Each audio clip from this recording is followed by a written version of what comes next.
So George, let's start with an overview of GASB 87. What are the main differences between legacy GASB and GASB 87, and what is the adoption date? Well, thank you very much. That's a very good question.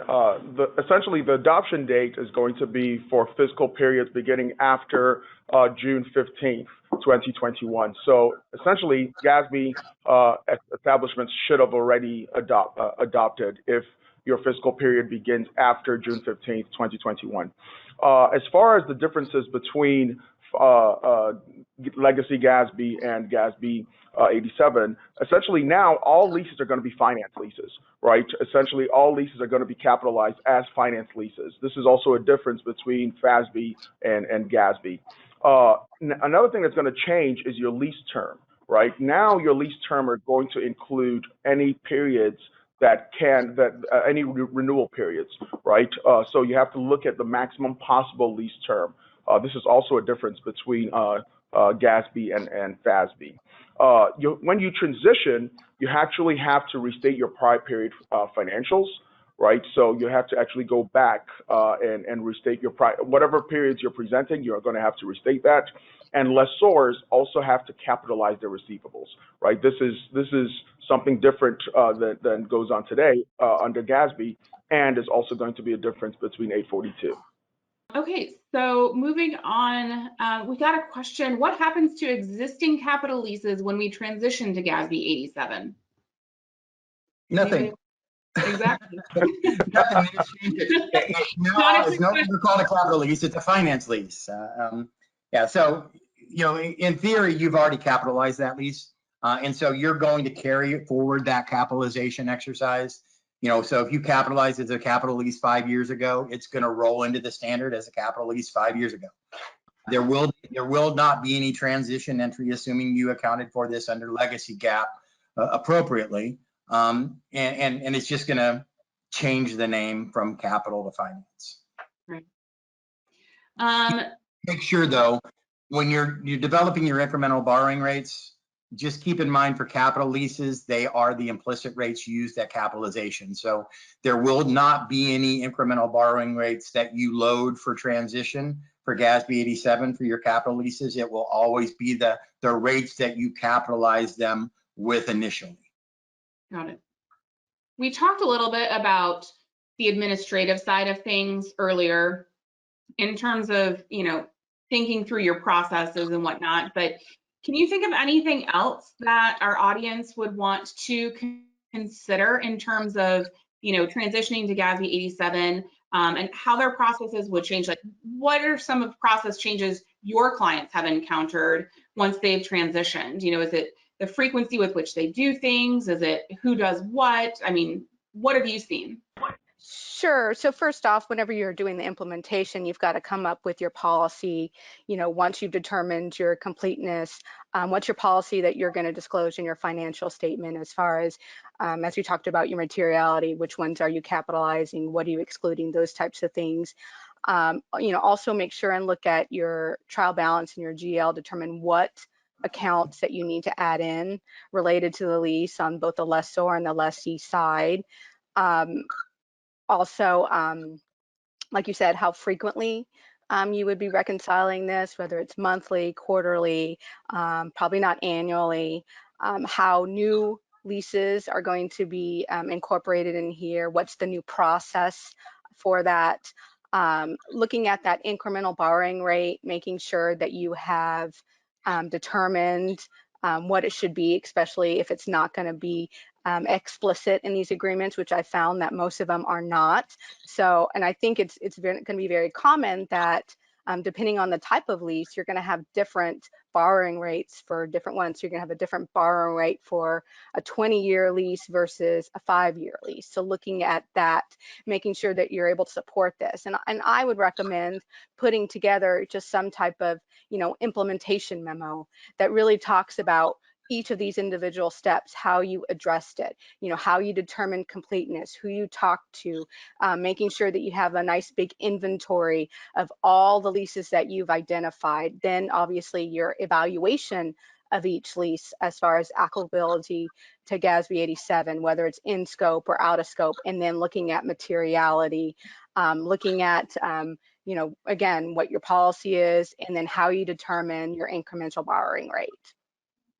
So it's a lot of things, but Yeah, definitely sure. need to think about all these things as you're moving forward on implementation. And what I typically see is that a lot of organizations, you know, especially right after the adoption, they continue on doing the activities that they did to find the leases. So they kind of continue on for a period of months after the adoption, just to make sure that the changes and that people are doing things correctly. So the new processes, the new controls, the new policies, you're using that activity to confirm that people are doing those things, and if not, recommunicating, retraining, etc. The second thing that I would call out that we haven't talked much about is accuracy, and a lot of organizations are choosing to use, you know, softwares like Lease Query to you know, adopt and then to sustain compliance with the standard. And when you're thinking about accuracy, you know, a lot of organizations think, oh, I just got to find my leases and just, you know, enter them all into this software and then I'm good to go. Well, in reality, most of the softwares out there, they don't want you to enter your leases directly in the software. They want you to use upload templates. And the reason is that you can ingest many leases at once into these softwares, but also you have a spot in your plan where you can actually perform a secondary review of the data before it gets loaded to the system. This is pretty static for all IT implementations. It's not for leases, but you should be validating the, you know, certain critical data elements of the data that's going in your accounting software prior to loading it. And you should be documenting that, because your auditors will want to confirm that somebody has done a secondary review of the data before it's been loaded to the system. So now you can validate the system and then ultimately use the output and be validated in using that. But that secondary accuracy check is critical in getting, you know, satisfying that requirement from an external audit perspective. No, for sure. I mean, garbage in is garbage out, right? So a sticking point that we've seen a lot in FASB implementation of ASC 842 is kind of starting to carry over now into GASB 87, and that is the incremental borrowing rate. When that rate is not explicitly stated in the lease, what are some methods your clients have used to determine that rate? Take away. So I think the best thing to do is really look at, you know, what you can get loans out for at your rate. If you were to go out in the marketplace and get a 20-year loan, what would be your what would the bank give you? So looking at your recent debt issuances that you have, talk to the bank about short-term rates, because it's going to be different versus your long-term, your 20 to 30-year contracts versus your shorter-term contracts. And it's also going to be based on the type of asset or what type of contract it is as well. But those are things that I've seen that clients have gone out and done, and being able to support that. I think, you know, to add to that, you know, if looking at existing debt, you know, and if you have any of that, I think one thing to keep in mind is that, you know, if you're looking at, say, a line of credit or some type of arrangement like that where you can draw upon it, typically those are over collateralized for the standard, and so the rates are artificially too low. So you have to do a little notching, and it does require a little bit of massaging by your internal treasury or someone to that effect to kind of to develop those incremental borrowing rates that are applicable for your organization. And I think the second thing to note is those should be developed as close to the adoption date as possible. So you wouldn't want to go out there now and determine your IBR rates to use for a July 21 implementation. You would have to go back and look at what your existing credit profile was as of around the end of June of 2021 and apply that in determining your incremental borrowing rates. So just a couple of things to look out for there. I think the incremental borrowing rate has been one of the hardest areas of implementation for people across the board, right? Like it's not straightforward. It's not the same for everyone. And so I think that's just been a real sticking point for everyone going through implementation, from public companies, private companies, government entities. So having, if I'm a private company, I'm going to elect the practical expedient to use the risk-free rate. That's the easiest way, but true, but it took a while to get there. It did. Okay. And also, I mean, because it's kind of a seesaw, right?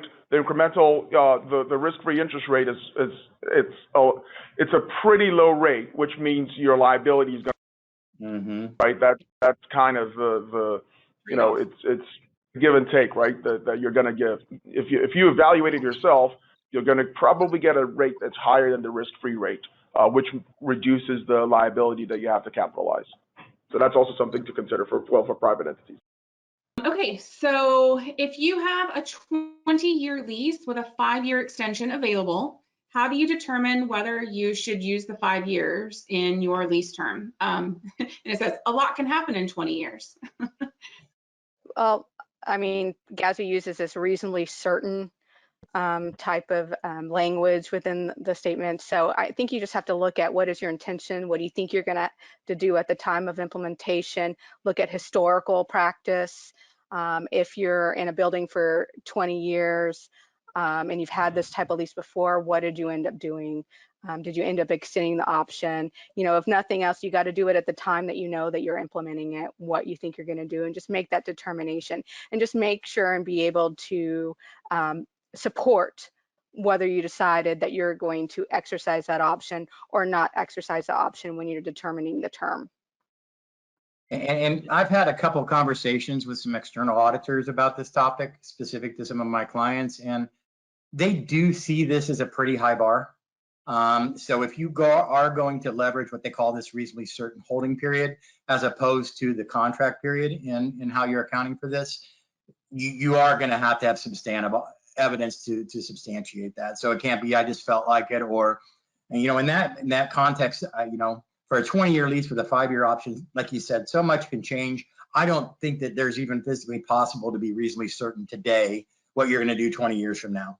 And so to me, that's a high bar. I probably wouldn't include it, just simply because that's so far out in the future.